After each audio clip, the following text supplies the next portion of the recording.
நீங்க யார ரொம்ப நேசிக்கிறீங்களோ அவங்களே உங்களை அவமானப்படுத்துற மாதிரி சூழ்நிலை வரும். மனம் உடைஞ்சிரும்.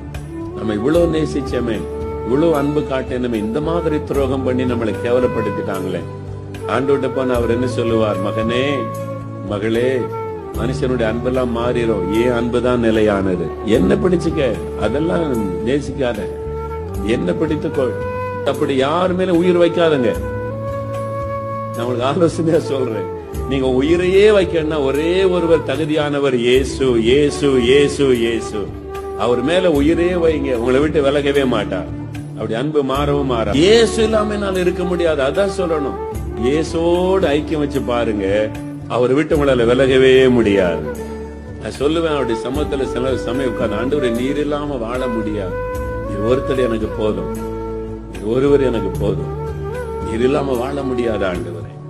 அவர் இல்லாம தாங்க வாழ முடியாது. வேற யார் இல்லாமல் இந்த உலகத்துல வாழ முடியும்? ஆமென். இயேசு இல்லாம தான் வாழ முடியாது. நமக்கு நல்ல தகப்பன், அவர் சிக்ஷிக்கிற தகப்பன். அவர் சிக்ஷையில ஒரு ஆசீர்வாதம் இருக்கிறது, அவர் தண்டிக்கும் பொழுது அதில் ஆசீர்வாதம் இருக்கிறது. சோர்ந்து போகாதிருங்க. ஆண்டவர் சிக்ஷிக்கும் போது சோர்ந்து போகாதிருங்க.